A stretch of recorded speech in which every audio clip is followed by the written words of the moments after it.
महाभारत की शिक्षा हर काल में प्रासंगिक रही है। महाभारत को पढ़ने के बाद इससे हमें जो शिक्षा या सबक मिलता है उसे याद रखना भी जरूरी है। तो आओ हम जानते हैं ऐसी ही 25 तरह की शिक्षाएं जो हमें महाभारत, युगंधर और मृत्युंजय पढ़ने पर मिलती है। हालांकि यह भी सच है कि आप महाभारत पढ़ेंगे तो हो सकता है कि आपको कुछ अलग शिक्षा या सबक मिले। पहला, जीवन हो योजनाओं से भरा। जीवन के किसी भी क्षेत्र में बेहतर रणनीति आपके जीवन को सफल बना सकती है, और यदि कोई योजना या रणनीति नहीं है तो समझो जीवन एक अराजक भविष्य में चला जाएगा जिसके सफल होने की कोई गारंटी नहीं। भगवान श्री कृष्ण के पास पांडवों को बचाने का कोई मास्टर प्लान नहीं होता तो पांडवों की कोई औकात नहीं थी कि वे कौरवों से किसी भी मामले में जीत जाते। दूसरा, संगत और पंगत हो अच्छी। कहते हैं कि जैसी संगत वैसी पंगत, और जैसी पंगत वैसा जीवन।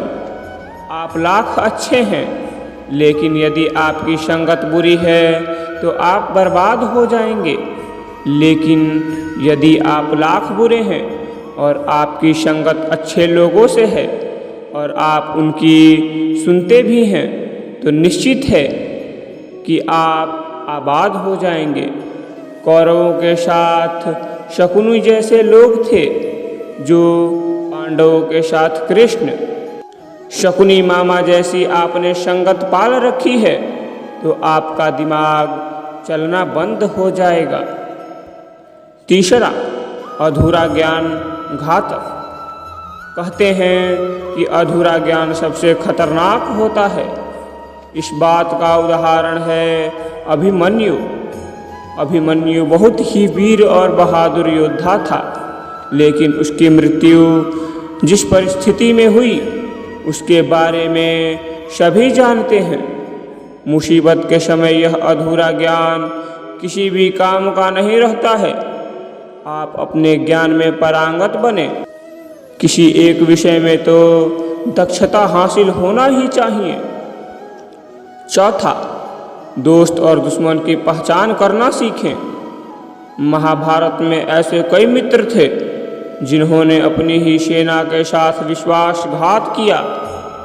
ऐसे भी कई लोग थे जो इन वक्त पर पाला बदलकर कौरवों या पांडवों के साथ चले गए। शल्य और युत्सु इसके उदाहरण हैं। इसलिए कहते हैं कि कई बार दोस्त के भेष में दुश्मन हमारे साथ आ जाते हैं और हमसे कई तरह के राज लेते रहते हैं। कुछ ऐसे भी दोस्त होते हैं जो दोनों तरफ होते हैं, जैसे कौरवों का साथ दे रहे भीष्म, द्रोण और विदुर के अनंत युद्ध में पांडवों का ही साथ दिया। पांचवा, हथियार से ज़्यादा घातक बोल वचन। महाभारत का युद्ध नहीं होता यदि कुछ लोग अपने वचनों पर संयम रख लेते। जैसे द्रौपदी, यदि दुर्योधन को अंधे का पुत्र भी अंधा नहीं कहती तो महाभारत नहीं होता। शिशुपाल और शकुनी हमेशा चुभने वाली बातें ही करते थे, लेकिन उनका हश्र क्या हुआ यह सभी जानते हैं। सबक यह कि कुछ भी बोलने से पहले हमें यह सोच लेना चाहिए कि इसका आपके जीवन, परिवार या राष्ट्र पर क्या असर होगा। छठा, जुए सट्टे से दूर रहो। शकुनी ने पांडवों को फंसाने के लिए जुए का आयोजन किया था, जिसके चलते पांडवों ने अपना सब कुछ दांव पर लगा दिया था। अंत में उन्होंने द्रौपदी को भी दांव पर लगा दिया था। यह बात सभी जानते हैं कि फिर क्या हुआ। अतः जुए सट्टे षड्यंत्र से हमेशा दूर रहो। ये चीज़ें मनुष्य का जीवन अंधकारमय बना देती हैं। 7वां, सदा सत्य के साथ रहो। कौरवों की सेना पांडवों की सेना से कई ज्यादा शक्तिशाली थी। एक से एक योद्धा और ज्ञानी जन कौरवों का साथ दे रहे थे। पांडवों की सेना में ऐसे वीर योद्धा नहीं थे। कहते हैं कि विजय उनकी नहीं होती जहाँ लोग ज़्यादा हैं, ज़्यादा धनवान हैं या बड़े पदाधिकारी हैं। विजय हमेशा उसकी होती है जहाँ ईश्वर है, और ईश्वर हमेशा वही है जहाँ सत्य है। इसलिए सत्य का साथ कभी ना छोड़े। अंततः सत्य ही जीत होती है। सत्य के लिए जो करना पड़े करो। 8वां, लड़ाई से डरने वाले मिट जाते हैं। जिंदगी एक उत्सव है, संघर्ष नहीं। लेकिन जीवन के कुछ मोर्चों पर व्यक्ति को लड़ने के लिए हमेशा तैयार रहना चाहिए। जो व्यक्ति लड़ना नहीं जानता, युद्ध उस पर थोपा जाएगा या उसको सबसे पहले मारा जाएगा। महाभारत में पांडवों को यह बात श्री कृष्ण ने अच्छे से सिखाई थी। पांडव अपने बंधु बांधवों से लड़ना नहीं चाहते थे, लेकिन श्री कृष्ण ने समझाया कि जब किसी मसले का हल शांतिपूर्ण तरीके से नहीं होता तो फिर युद्ध ही एकमात्र विकल्प बच जाता है। कायर लोग युद्ध से पीछे हटते हैं, वीर नहीं। युद्ध भूमि पर पहुंचने के बाद भी अर्जुन युद्ध नहीं करना चाहता था।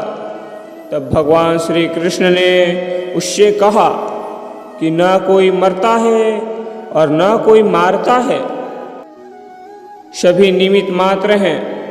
आत्मा अजर और अमर है, इसलिए मरने या मारने से क्या डरना।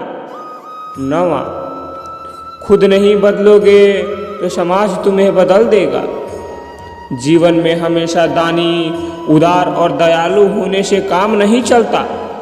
महाभारत में जिस तरह से कर्ण की जिंदगी में उतार चढ़ाव आए, उससे यही सीख मिलती है कि इस क्रूर दुनिया में अपना अस्तित्व बनाए रखना कितना मुश्किल होता है। इसलिए समय के हिसाब से बदलना जरूरी होता है, लेकिन वह बदलाव ही उचित है जिसमें सभी का हित हो।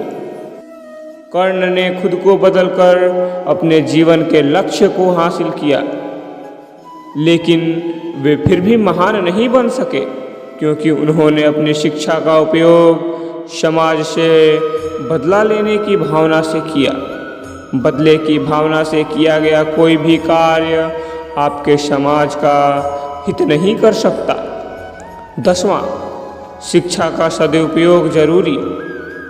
समाज ने एक महान योद्धा कर्ण को तिरस्कारित किया, जो समाज को बहुत कुछ दे सकता था, लेकिन समाज ने उसकी कदर नहीं की, क्योंकि उसने समाज को मिटाने की भावना थी। कर्ण के लिए शिक्षा का उद्देश्य समाज की सेवा करना नहीं था, अपितु वो अपने समर्थ को आधार बनाकर समाज से अपने अपमान का बदला लेना चाहता था। समाज और कर्ण दोनों ही अपने अपने द्वारा किए गए अपराध के लिए दंड मिला, और आज भी मिल रहा है। कर्ण यदि यह समझता कि समाज व्यक्तियों का एक जोड़ मात्र है जिसे हम लोगों ने ही बनाया है, तो संभवतः वह समाज को बदलने का प्रयास करता, न कि समाज के प्रति घृणा करता। 11, अच्छे दोस्तों की कदर करो। ईमानदार और बिना शर्त समर्थन देने वाले दोस्त भी आपका जीवन बदल सकते हैं। पांडवों के पास भगवान श्री कृष्ण थे, तो कौरवों के पास महान योद्धा कर्ण थे। इन दोनों ने ही दोनों पक्षों को बिना शर्त अपना पूरा साथ दिया और सहयोग दिया था। यदि कर्ण को छल से नहीं मारा जाता तो कौरवों की जीत तय थी।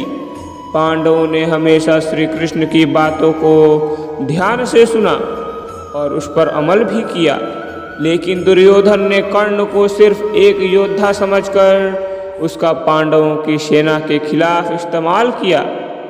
यदि दुर्योधन कर्ण की बात मानकर कर्ण को घटोत्कच को मारने के लिए दबाव नहीं डालता तो इंद्र द्वारा दिया गया जो अनमोल शस्त्र कर्ण के पास था उससे अर्जुन को मारा जा सकता था।